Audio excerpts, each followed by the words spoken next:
Editorial. A rota. Ronda ostensiva Tobias Aguiar. Matou ontem 11 bandidos. O governador de São Paulo parabenizou a ação dos PMs pela eficiência em refutar o ataque de 25 bandidos que desejavam explodir 2 bancos na cidade de Guararema, que pertence à Grande São Paulo. Se isso acontecesse no governo do PT, todos os policiais da operação estariam afastados e seriam investigados pela corregedoria. Sintam a diferença.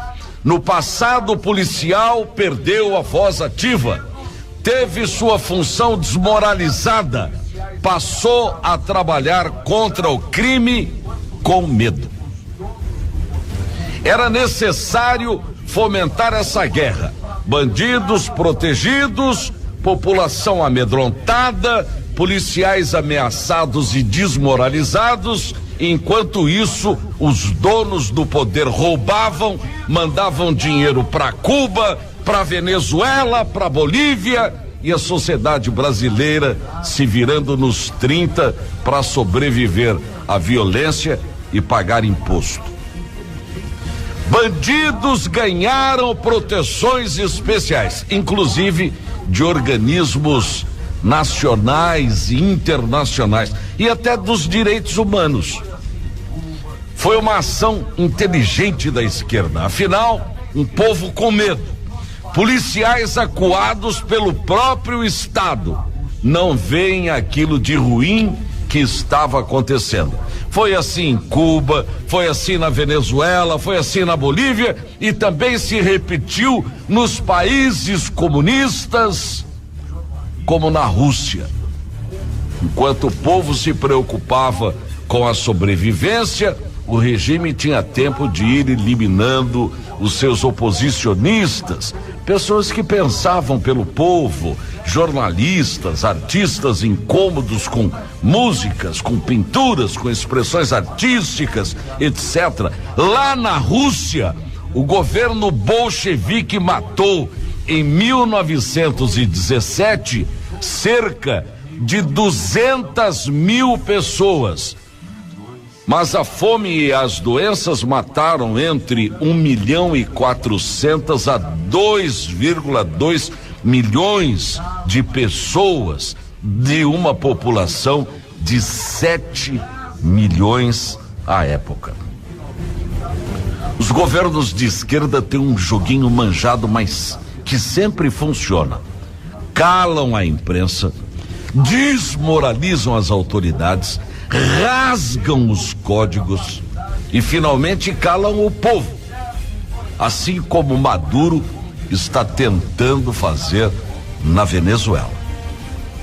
Aos poucos, o povo vai perdendo a capacidade de julgamento do certo e do errado e começa, como dizia tia Laura, trocar as bolas. Nesse quadro de uma sociedade já doentia, aí o bandido vira mocinho e o mocinho vira bandido. Tivemos um caso aqui em nossa cidade que está para ser julgado na semana que vem, onde um policial rodoviário federal prendeu um sujeito miando de bêbado e drogado, com um menor também embriagado dentro do carro e mais um passageiro. Motorista que estava na farra recebeu voz de prisão do PRF, que estava indo para o trabalho e que poderia, se quisesse e não tivesse consciência do seu dever, ter ignorado o fato do motorista estar dirigindo bêbado e deixado que ele seguisse seu caminho, mesmo sabendo que aquele sujeito poderia ocasionar um gravíssimo acidente, como acontece nos nossos finais de semana. Mas o policial parou a caminhonete, deu voz de prisão para aquele motorista e ele desrespeitou o policial. Tentou fugir, atropelando o policial num gesto de legítima defesa da sua vida e da sociedade, sacou da arma de trabalho, atirou contra a caminhonete e uma das balas acertou o motorista, que naquele momento não passava de um homicida ao volante. Sabem o que aconteceu? Reflexo da violência protegida da época. O policial que fez uso da sua autoridade para impedir uma tragédia contra qualquer um de nós ou de nossos entes queridos foi perseguido, teve sua prisão preventiva decretada e será julgado no tribunal do júri desta comarca no próximo dia 11. Ontem estive olhando 5 itens da defesa desse policial que sequer foram levados em conta pelas notícias da época. Por quê? Porque a defesa do motorista bêbado e drogado tentou de todas as formas prejudicar o policial, equivocando a justiça, fazendo-a, por influência das notícias, a decretar a prisão preventiva do policial. Naquelas condições da época, o policial virou bandido e o bandido virou vítima. Ora, senhores, se o policial quisesse realmente matar todos os ocupantes da caminhonete, não tinha chamado a polícia militar como fez. Se ele quisesse, poderia meter bala em todo mundo que estava na caminhonete, já que não era um veículo, mas uma arma nas mãos de um bêbado e drogado. Não teria sobrado ninguém para ficar inventando histórias mentirosas como inventaram contra esse policial. Comparei as fichas do policial e da vítima e trouxe para os senhores. O policial trabalhou 20 anos em multinacionais sem nunca ter dado qualquer alteração, terminando a sua vida funcional na empresa com louvor como gerente. Estudou, fez concurso, foi aprovado para a Polícia Civil do Estado de São Paulo e teve seu nome cantado em boletins e até no Diário Oficial do estado vizinho, com louvores.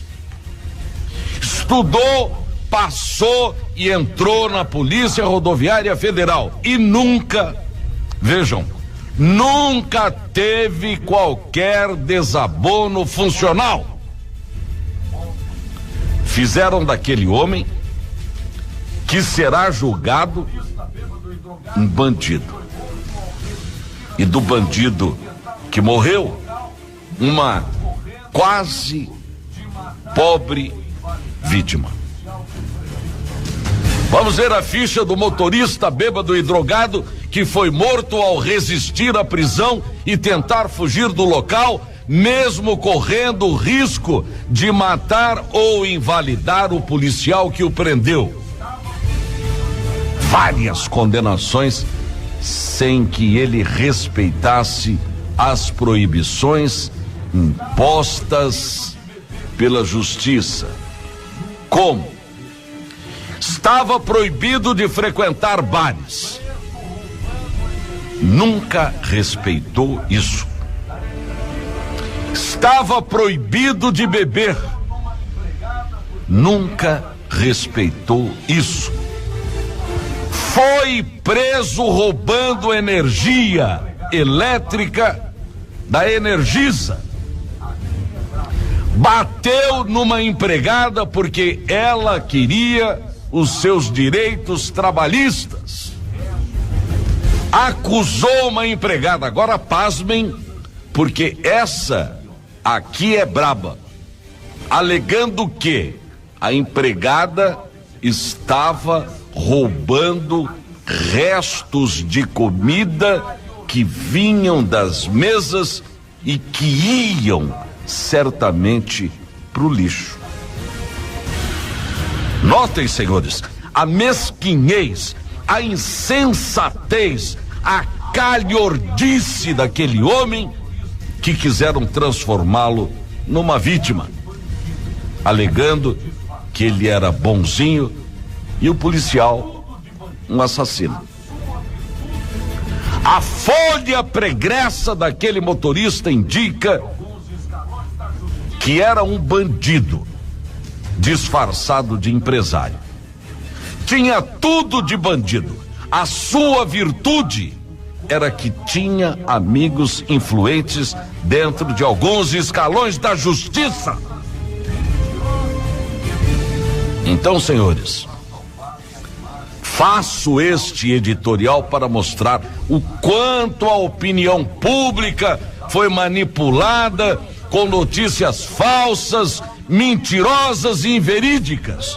Tudo para salvar a imagem de um marginal e acabar com a boa imagem de um policial rodoviário federal que cumpriu seu dever como profissional de polícia e que, se não tivesse cumprido, estaria prevaricando e cometendo um crime pelo não exercício da sua função profissional como policial.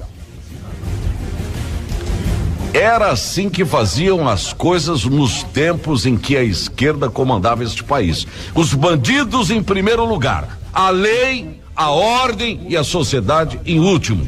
E nós, cidadãos comuns, vis mortais, meros pagadores de impostos, não passávamos de sermos o cocô da mosca do cavalo do bandido. Foi assim que nós, povo brasileiro, fomos perdendo as razões e nos acostumando às desmoralizações. Não adiantava reclamar. Os bandidos passaram a ter mais direitos que qualquer pessoa da sociedade brasileira.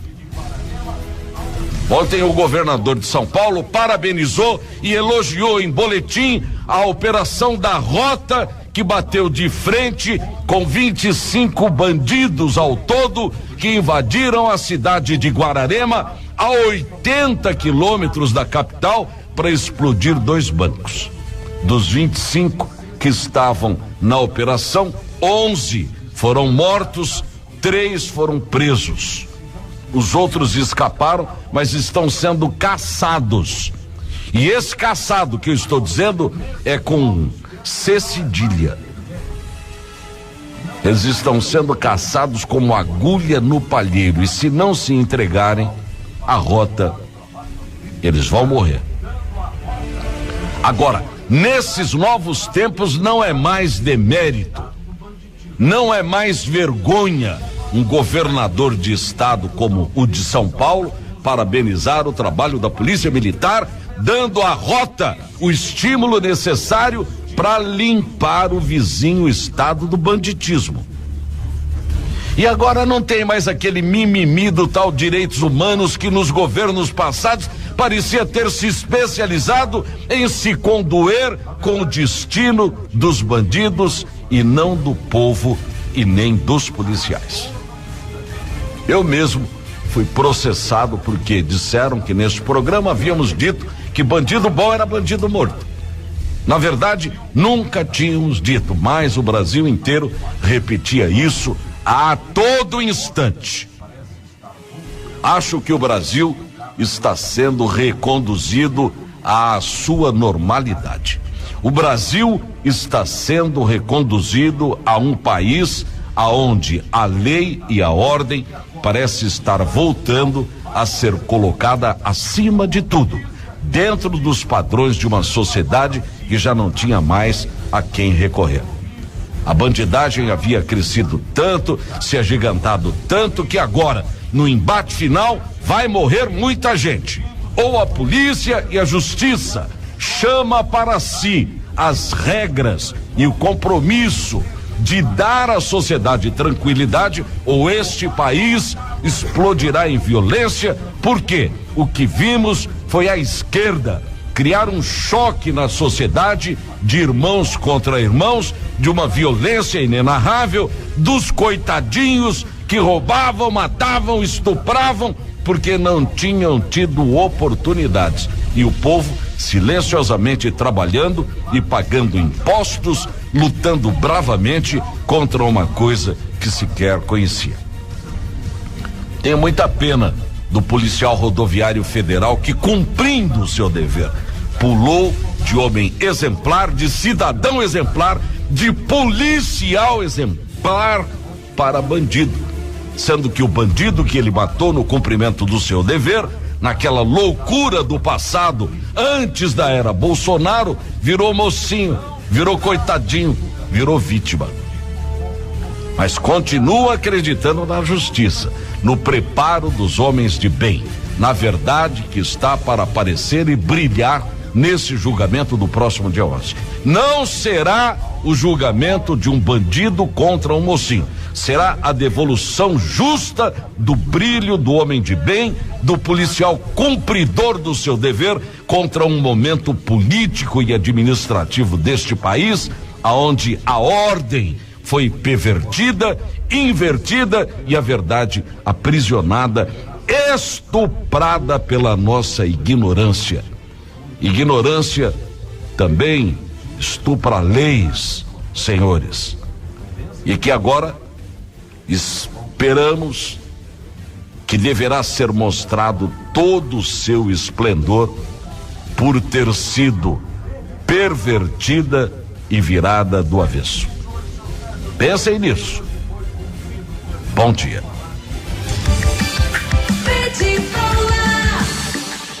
E o melhor da notícia. B de Paula.